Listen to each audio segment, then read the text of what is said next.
Salut, c'est Fabrice de Tutoriaux pour tous.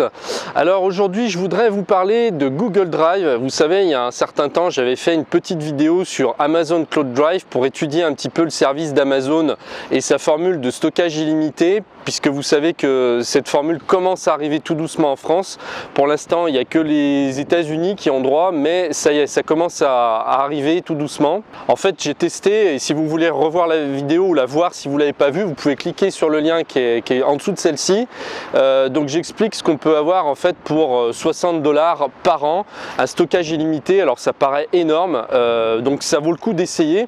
Et moi, ce que je vais faire, c'est comparer un peu les deux services. En fait, c'est comparer ce que propose Google, Google Drive, même si pour l'instant on n'a rien en illimité, ça vaut quand même le coup de s'y pencher parce que leur formule est quand même très intéressante. On a des formules de stockage très abordables, on a 1 Tera pour un prix très modique. Et moi, ce qui m'intéresse ici, c'est de comparer les deux services et de ne pas rester uniquement sur l'idée du stockage illimité. Après, ce qui compte aussi, il n'y a pas que le prix, il y a aussi le service dans son ensemble. Donc moi, j'ai ma petite idée là-dessus, mais je vous en dis pas plus. Je vous rejoins tout de suite derrière mon écran et on regarde ensemble. Voilà, donc je viens de me connecter sur mon compte Amazon Cloud Drive. Vous voyez que la présentation est très simple. Dès qu'on se connecte, on arrive sur cet écran. On a ici les photos et les vidéos récentes, donc on a envoyé sur le compte. Et puis tous les fichiers récents, pareil, ici, donc qui ne sont pas ni des vidéos ni des photos. Donc là, moi, j'ai fait un test avec tous les fichiers de ma dernière vidéo, tous les fichiers qui m'ont servi au montage. Donc là, j'ai plusieurs films. Et ici, j'ai que des fichiers audio. Donc c'est pour ça qu'on voit que des points wave. Donc à première vue, Amazon a opté pour la simplicité, la clarté et l'efficacité, parce que vous voyez qu'on aura des difficultés à se perdre dans une interface aussi sobre. On a quoi ici? On a 3 onglets. Donc on a mon Cloud Drive qui est cette page d'accueil. On a ici tous les fichiers. Donc là, pas besoin d'explication, on sait ce que ça veut dire. Là, on retrouve toute notre arborescence, nos dossiers, nos fichiers. Et c'est à partir d'ici qu'on va les gérer. Donc créer des nouveaux dossiers, les renommer, les déplacer, comme sur votre disque dur en fait, de votre PC ou de votre Mac. Ici à gauche, on a donc toutes pour afficher tous les fichiers. On a les fichiers qu'on aura partagés, donc qui vont ici, si je clique, s'afficher. Donc ça, c'est des fichiers que j'ai partagés, enfin j'ai fait un test. Voilà, ça sera tout, c'est difficile de se perdre. Et puis ici on a donc les photos et les vidéos. Donc Amazon a décidé de séparer les fichiers photos et vidéos, ce qui n'est pas du tout une mauvaise idée. Si on va explorer dans le dossier, dans l'onglet, on arrive donc sur toutes les photos et les vidéos en plein écran. Et donc là, on peut les trier. Donc elles sont triées par défaut, bien sûr, par date, mais on peut les trier soit par date de prise, soit date de chargement. Voilà, donc elles apparaissent par ordre chronologique. Et ici, vous avez les années qui en fait s'affichent. Donc pour s'y retrouver, je pense que c'est pas trop mal fait. Ici, vous avez un petit menu qui est sobre, mais voilà, qui va au principal. Donc là, si vous cliquez ici, vous aurez toutes les photos qui ont été chargées ou prises ce jour-là. Vous pouvez créer des albums, vous pouvez uniquement afficher que les vidéos, vous pouvez les partager, donc ça bien sûr c'est super quand on est en vacances et puis que sur place on peut envoyer directement ce qu'on a pris déjà à la fin de la journée à tous les gens qu'on veut par internet. Et puis ici vous avez bien sûr la corbeille, donc supprimée. Il n'y a pas 36 fonctionnalités, mais on va à l'essentiel. Donc là, moi, si je clique sur une photo, par exemple, voilà, elle apparaît en plein écran. Donc là, je l'ai fait défiler. Donc quelles sont mes options?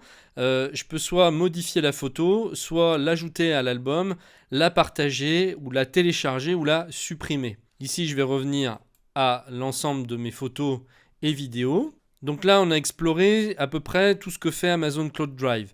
Donc je ne suis pas rentré dans le détail et à la limite, je referai une vidéo pour tout ce qui est détail des fonctionnalités.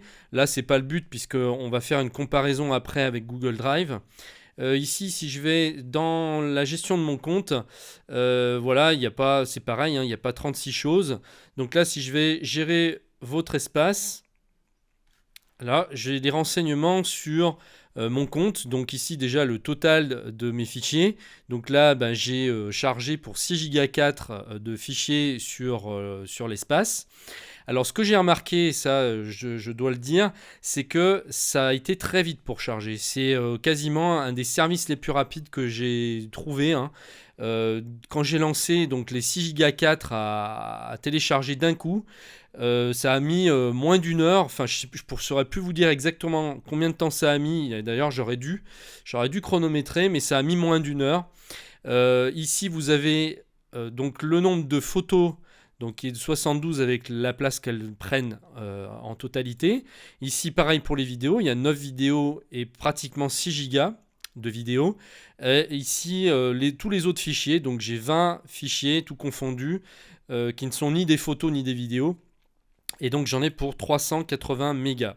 Pour l'instant, donc j'ai réussi à souscrire à l'offre gratuite pendant 90 jours, donc pendant 3 mois, pour tester le service. Et si à la fin je suis convaincu, alors à ce moment-là, je pourrais rentrer mon numéro de carte bleue pour continuer et garder le service. Ça va me coûter 59,99 $ par an.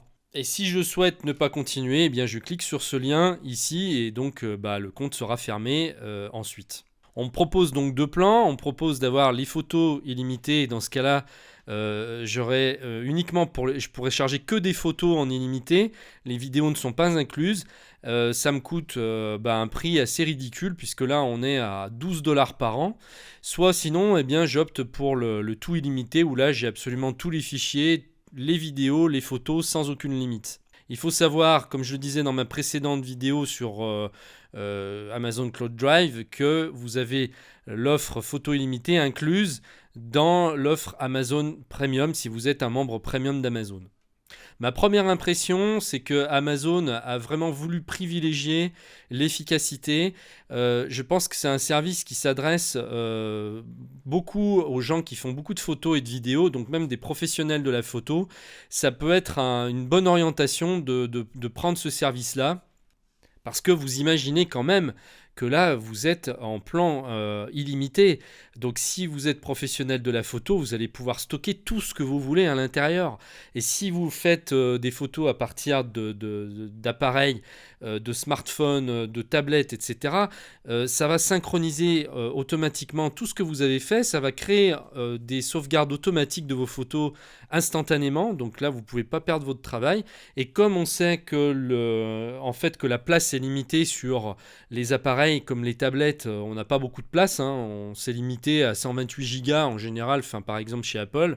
Le maximum qu'on peut avoir pour un iPad aujourd'hui, c'est 128 Go. Eh bien là, vous ne serez pas obligé de les mettre sur l'appareil, sur la mémoire de l'appareil. Ça sera stocké directement sur les serveurs d'Amazon et vous pourrez y aller dès que vous avez une connexion Internet. Donc c'est comme si c'était sur votre appareil quasiment. Voilà pour Amazon Cloud Drive. Maintenant, je vais passer à Google Drive et on va comparer un petit peu les services.